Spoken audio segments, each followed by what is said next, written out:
he's going to do it with lightning. There's going to be bolts coming down, and there's going to be rain. It's going to, maybe not.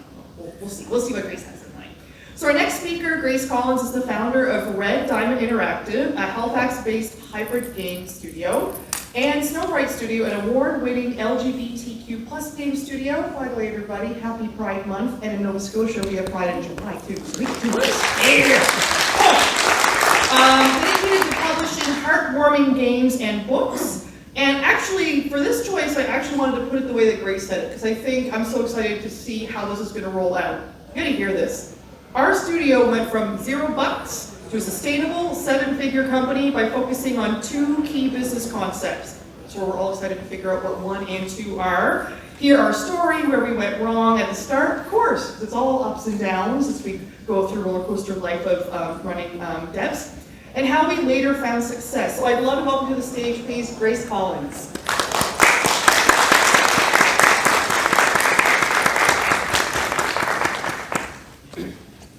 I want to have like Price is Right. Well,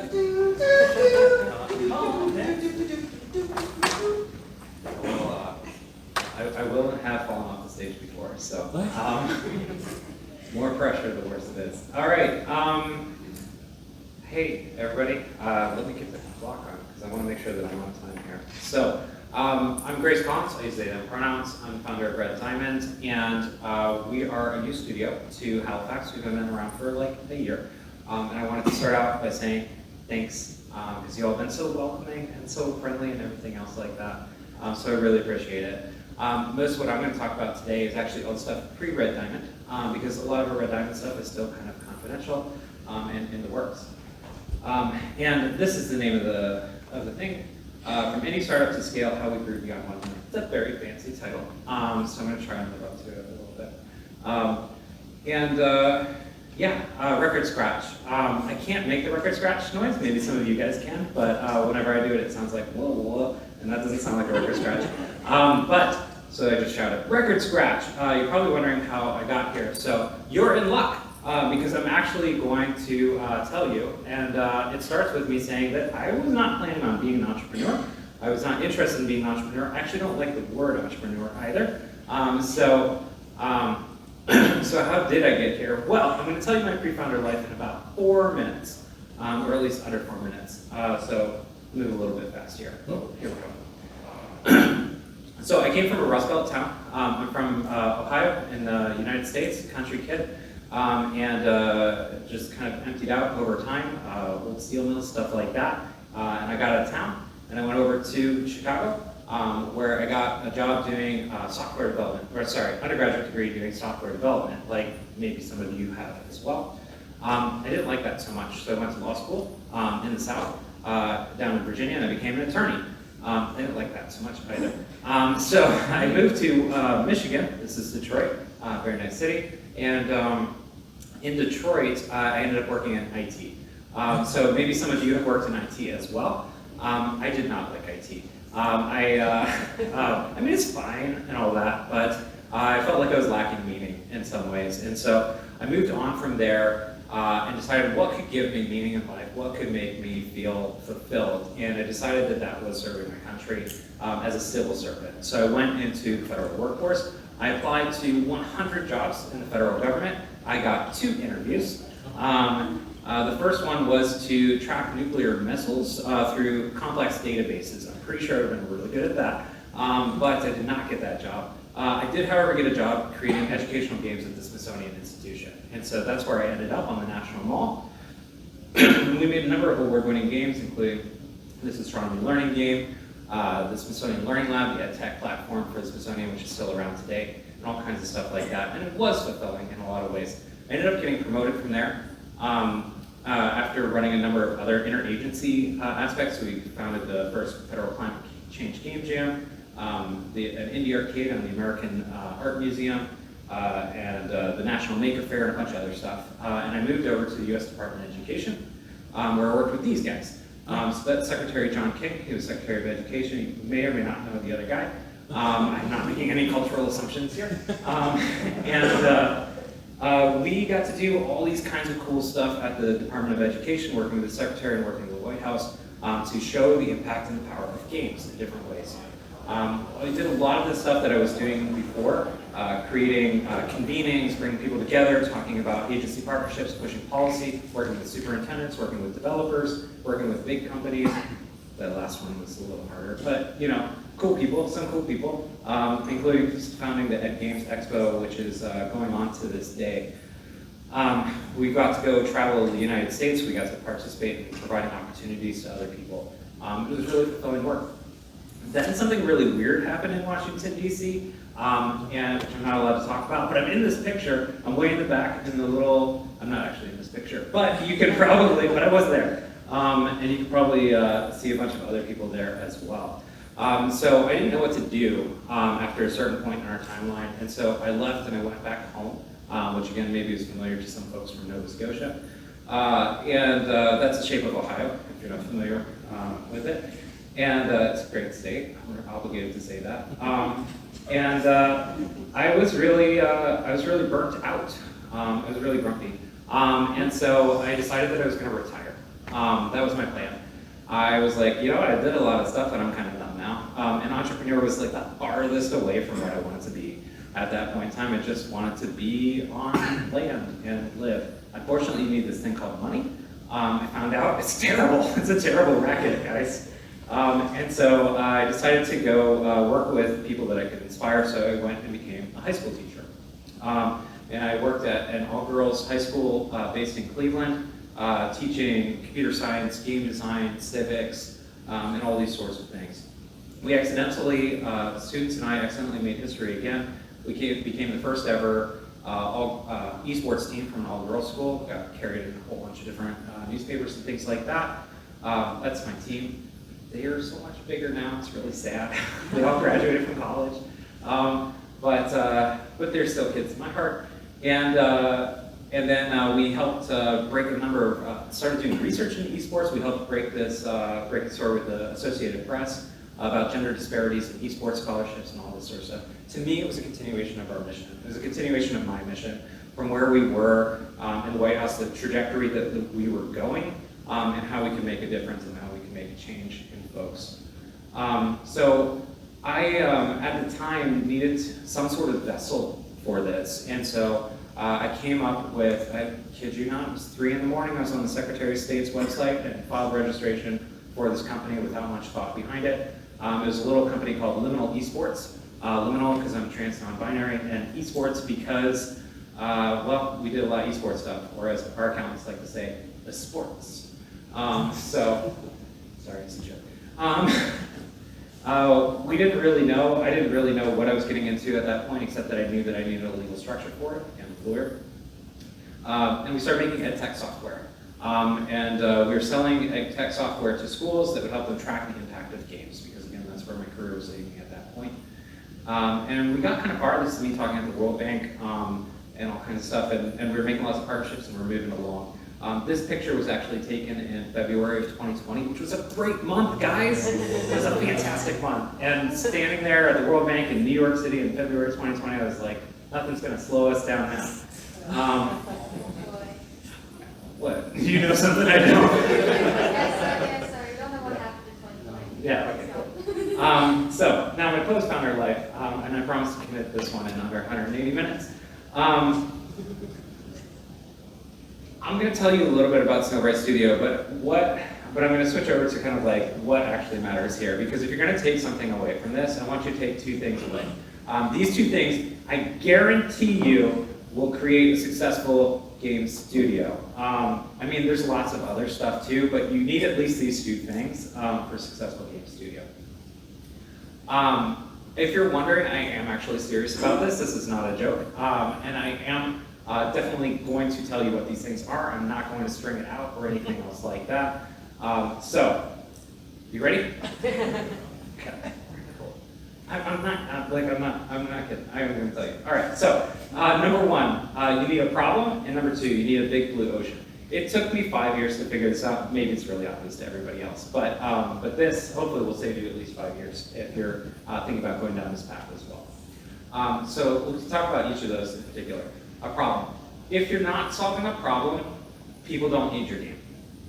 I think that there's a habit in game development communities and in game studios to think that if you are in games, you're in entertainment, and you just need to make something cool.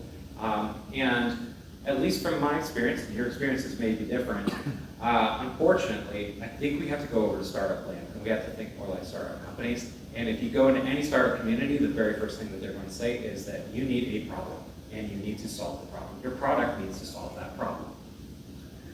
And the second thing is, if you don't have a blue ocean, scaling is harder. Because if you're solving a problem, it's great. If you're only solving it for one person, you're not going to be able to make a lot of money out of that, guys.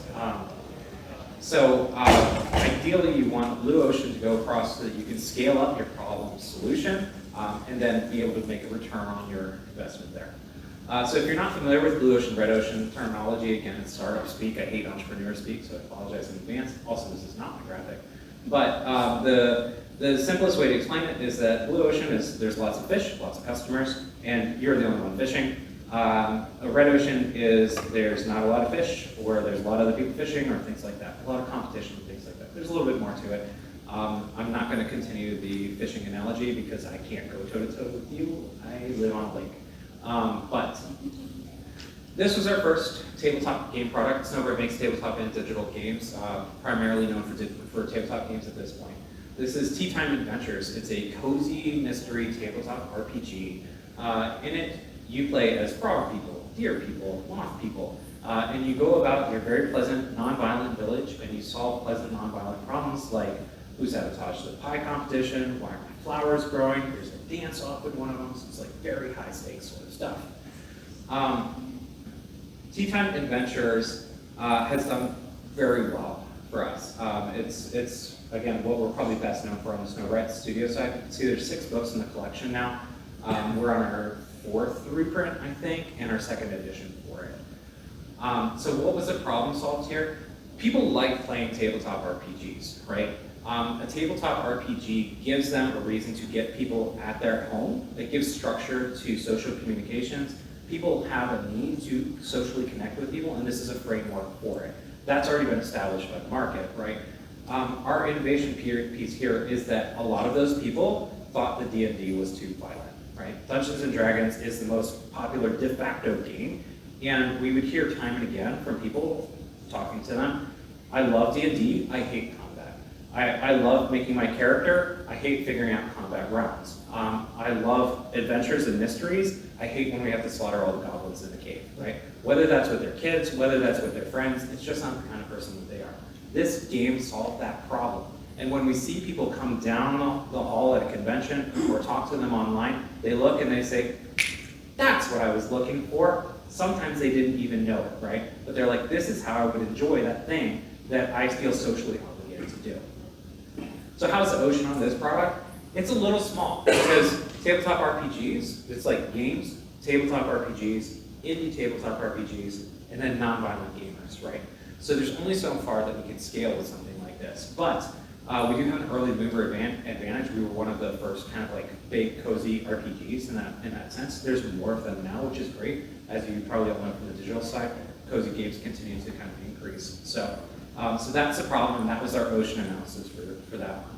Our second RPG was ink. So we had a lot of people saying, hey, you have a tea game, do you have a coffee game? And this is my interpretation of what coffee looks like. I'm not a coffee drinker. In this game, you play as the spirits of characters from other campaigns who have died. So if you played Dungeons and Dragons or Call of Cthulhu, definitely if you play Call of Cthulhu, you have many characters who have died that you can take from there. And so you can actually bring them back to life and play in the game. Why does this matter? What does this problem solve?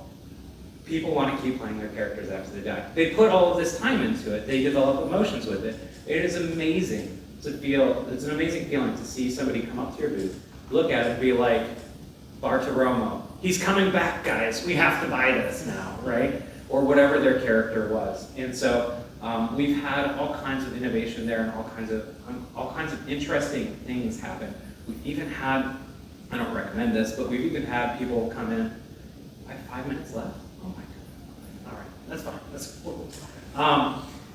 People come back and say that they have been able to process pet death by role-playing as their pets after they've passed on.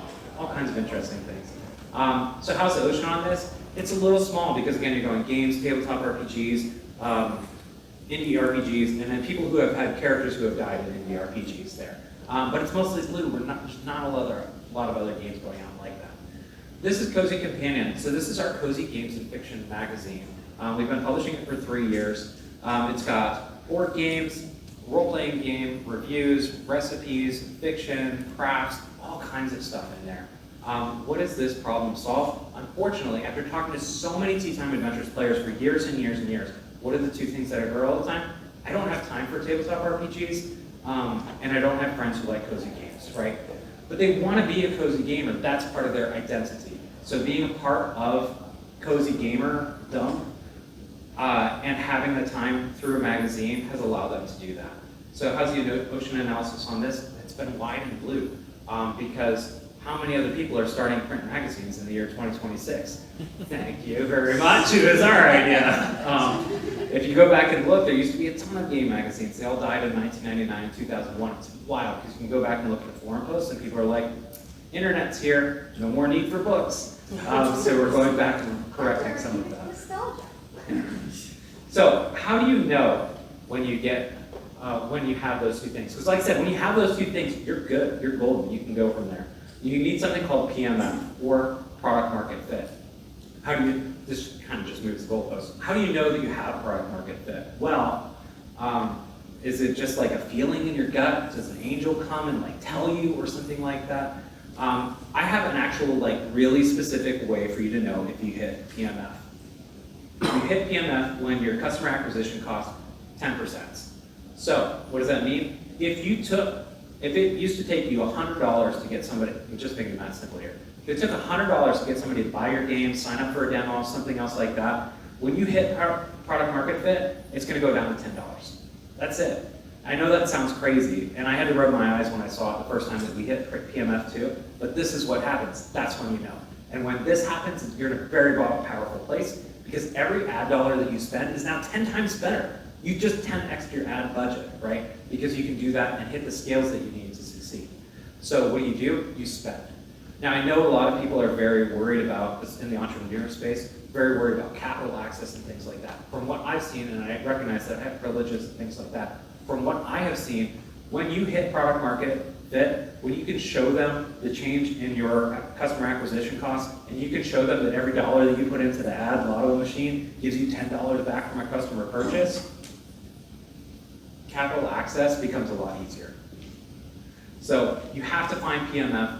Everything else is noise. Every other decision that you're making, everything else that you're doing is noise, because you're just trying to get to that point where you can scale, right? You need the right product and the right ocean so that you can scale. So just as a reiteration, you have to decide what problem does your game solve, how many other people are solving that problem. If you solve these, you'll find PMF. That's how we got out of the like 400K a year, 500K a year, 700K a year, up to the 7 figures. It is really hard. So I'm not gonna lie about that. I don't know, maybe I should have chosen a different career. Maybe I should have stopped somewhere else along the way. But it is really rewarding when you actually do it. There's a ton of other stuff that goes into it, and of course our team is fantastic. The journey that we've been on, there's a million other stories that I can tell, but I'm pretty sure I'm already out of time. Yeah, and but you can follow along with us on social media, of course. So that's the story. If you do all of these things, you have to find some luck along the way too. I can't help you with that, I'm sorry. But that's a story, and that's kind of what we're building over at Red Diamond. So again, I want to say thank you to Halifax for welcoming us to the city, and we're continuing to step up here, marketing, 2D art, people who can manage schedules, things like that. So happy to keep in touch, and hopefully we'll see you all again sometime.